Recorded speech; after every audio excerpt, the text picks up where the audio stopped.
掌声有请这一对，有请。男嘉宾史先生，32岁，来自江苏销售，有请史先生，有请。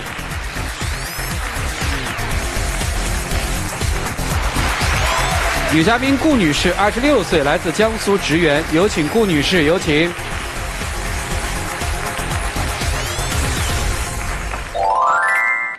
欢迎两位哈，结婚多少年了？结婚1年了。听说今天是为了要不要孩子来这儿的是吧？对，是的。是。哎呀，这事儿现在我们也管了啊，还行，谁要谁不要啊？我要，他不要。啊，那你就没办法了啊，这事儿这个必须得他同意才能要。为什么不想要呢？这个事情嘛，主要还怪我老公。哦，怪他啊！对，我老公特别懒，很多事情都喜欢拖。最近发了疯了要孩子，我们走在路上，他看到那些小孩子，就说：“哎，老婆，你看这孩子多可爱，我们也要一个吧。”我说这不合理，我说我不想要孩子。合理啊！我说不能因为他可爱，我们也生一个。啊，对，这个我问一下，您是打心里就不想要孩子呢，还是说这个老公身上有很多问题，你觉得不解决，咱们不能要孩子？因为我觉得我老公身上有很多的毛病。我们先说一个事情，就我们家那个房子啊，我们去年5月份领了证，算是合法夫妻了。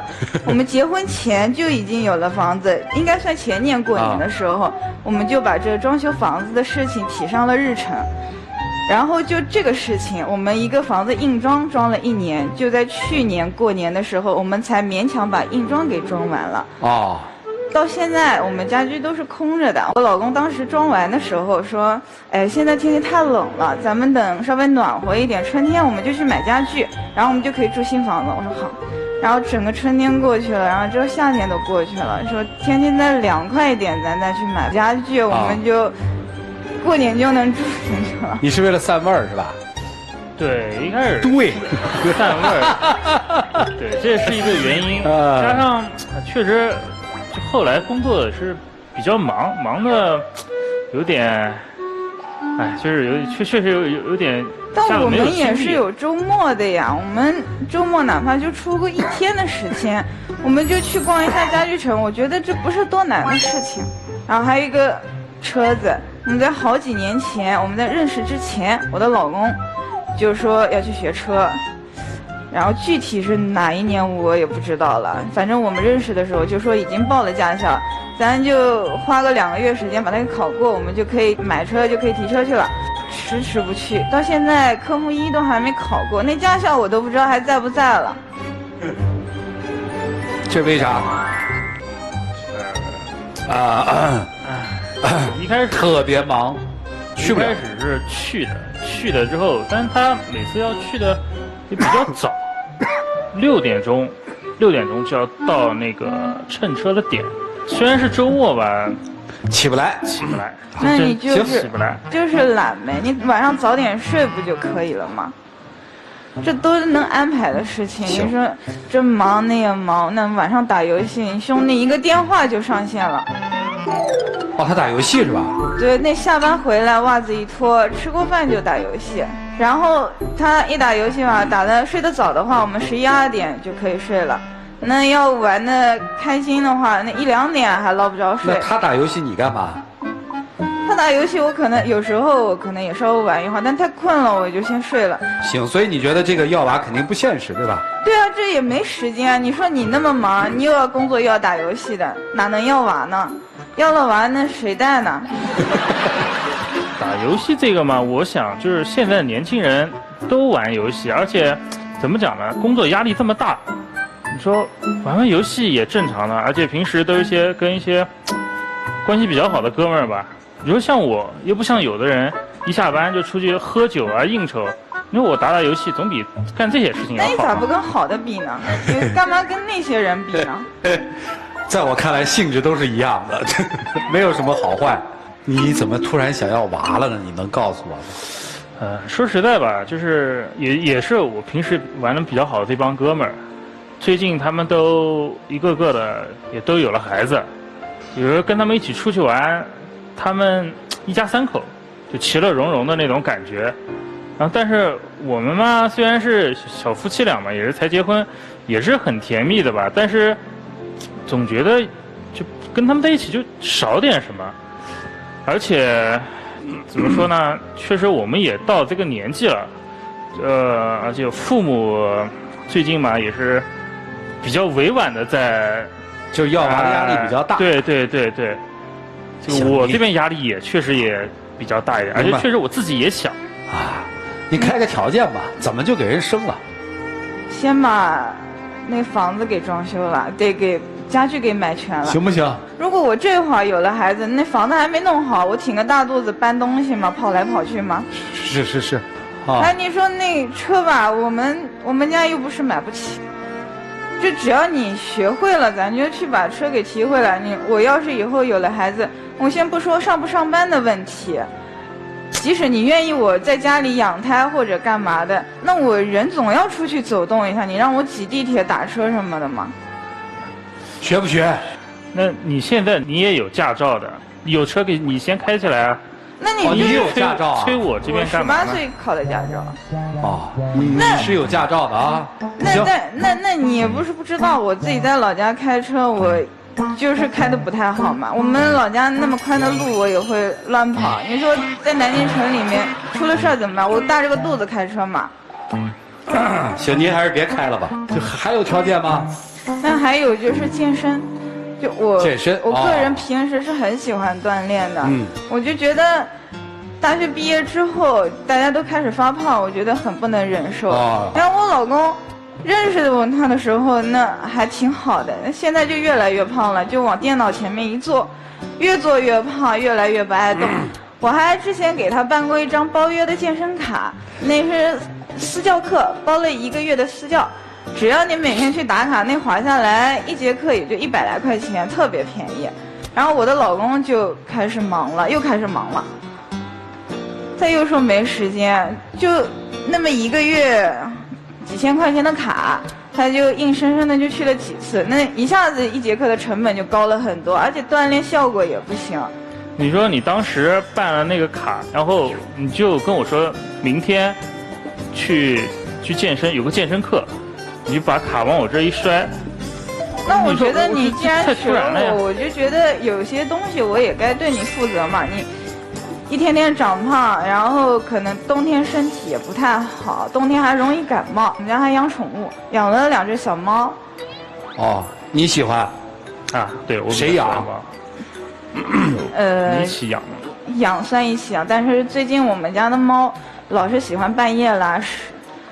这个就很烦，我们睡觉了，他突然有这个需求，就得有一个人起来。那跟小孩不一样，小孩不也喜欢半夜哭闹啊、拉屎撒尿的？那谁半夜起来？我也不愿意起来。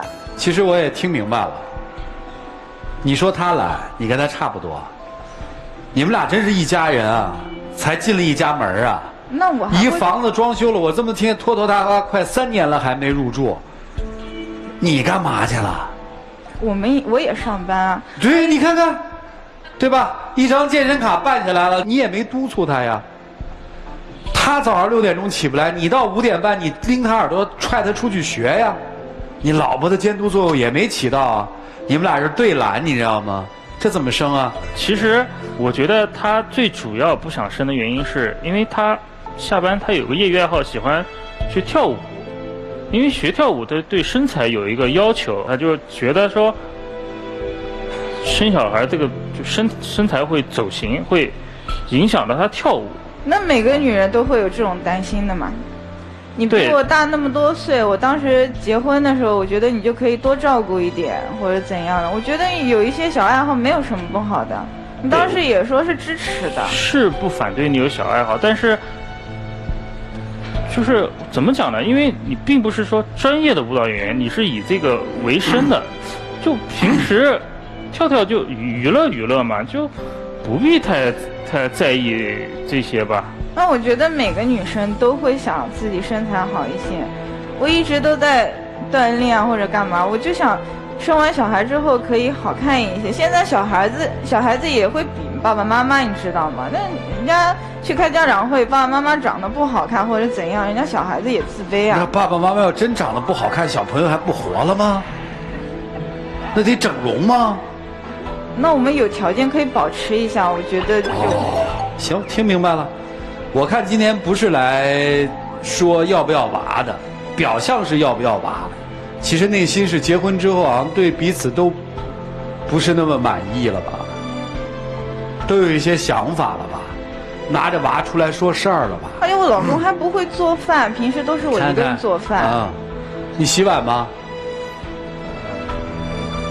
有的时候偶尔。所以这哪里是要不要娃嘛？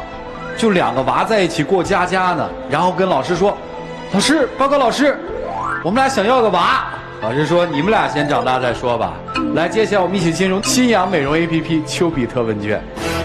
来，波红舅，我听到现在真的急死了，真急。为什么呢？你刚才说的那一些家务琐事，3下5除2就做好了，怎么会有这么多借口，这么多理由，还拖过一年？我真难以置信啊！很显然，你是在家庭当中，在婚姻当中缺失了婚姻的责任。我们男人，一旦婚姻的责任缺失了，我们就会率性的放任自己，这是一个非常核心的。所以在这个问题上，我还真偏袒你的妻子。我认为作为一个男人，你先要改变，你不要看你的这一些你自己认为是生活上的一种习惯而已，就是我们常说的丈夫的巨婴症，他有时候他真的会成为婚姻摧毁的杀手，这一点我真的并不是在吓唬你。另外，作为一个过来人，我也送你一句话，不管是你现在做丈夫还是将来做父亲，你都要自己搞明白，你该为妻子、孩子和家庭做些什么。好，谢谢波红兄。来，陈老师。你们俩跟我是老乡哎。对，陈老师也是啊，我也是南京的，哎，南京的，感觉我刚才听见你们的话，我感觉特别亲切。我比你们年长一些，但是呢，我想说的呢，就是只求收获，不肯付出，我觉得这个爱情呢，会很难长久。我现在想跟小伙子说，我说你呢，赶紧行动起来。首先你是男子汉，你得承担这个家庭的责任。比方说，如果你想要孩子，你有没有想过，孩子出生了以后，半夜谁起来呀？你会起来吗？那孩子的奶是怎么配方啊？孩子的洗澡你会吗？这都是要学的，它其实很多的学问在里边。可是如果你在生活当中，你现在没有具备生活的能力，那我告诉你，到时候等孩子出生的时候，我告诉你，叫天天不应，叫地地不灵的，你会手忙脚乱，你都不知道该怎么办。姑娘，我解决你一个问题，你说这个生完孩子身材会变化，对，看看我就是一个最好的例子。只要是你自己控制好科学的育儿，科学的养生，你不会变身材的。还有一个，其实有的时候丈夫不在的时候，女人干嘛呢？也得承担一个家庭的责任。其实所有的事情，只要你们两人共同的去承担这个家为你们所带来的一些乐趣，其实装修也是乐趣，做饭也是乐趣。其实我觉得两个人都得承担共同的责任，这才是一个家。我祝福你们。好，谢谢陈老师。来，单娜老师。二位好吗？你们两个人现在就是都安于现在这样庸庸碌碌的现状，然后这样慢待生活，慢待婚姻，不出2年，你们的婚姻就会看到很大的危机。现在还能凭着一股热情和新婚的这个劲儿，两个人还能拧在一起，但是现在已经出现苗头了，就是相互的指责和抱怨。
顺水推舟了，过得太顺利了，没有一点点生活的困难。开着车，送着大肚子的老婆去做产检，你在前面开着，等着后面即将出生的孩子，这是什么？这就是人生的快乐，你懂不懂？这不是快乐吗？这是不是快乐？把家里的墙刷好，找一个好的装修公司，按照两人共同商议的装修的风格，把它营造的温馨一点，看到他脸上满意的笑容，这是不是幸福？你说这些你可以唾手而得的东西，别人可能要10年以后，或者现在还在奋斗当中的人获得不了的东西，你就在眼前，你不要吗？所以你们要好好的长点心，过过你们的好日子，把幸福抓住。就这。谢谢周老师。我不气，我就看，我觉得挺可乐。不喜欢这个男人，或者这个男人出现了一系列的问题，你就要明确的告诉他，而不能在婚姻当中拿一个东西做要挟。这不就是要挟和谈判吗？你们两个人，你要这样我给你生娃，你要不这样我就不给你生娃，这是婚姻吗？这是婚姻吗？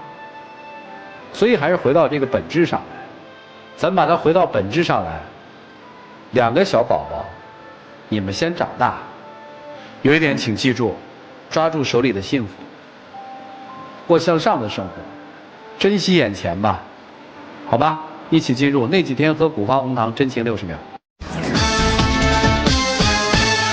关于孩子的事情，我也一直希望有自己的孩子，我也特别希望跟你在一起过得幸福美满。别人都说我获得的已经够多的了，你已经对我很好了，说我太担心，不愿意承担一个做母亲的责任。但是我觉得我对生活有更好的期望，有错吗？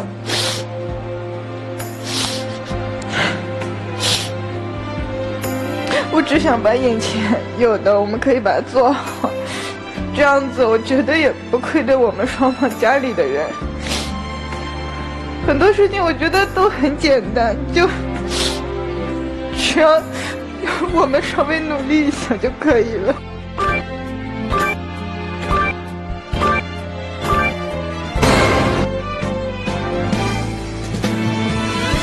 请回吧，时间到了，来。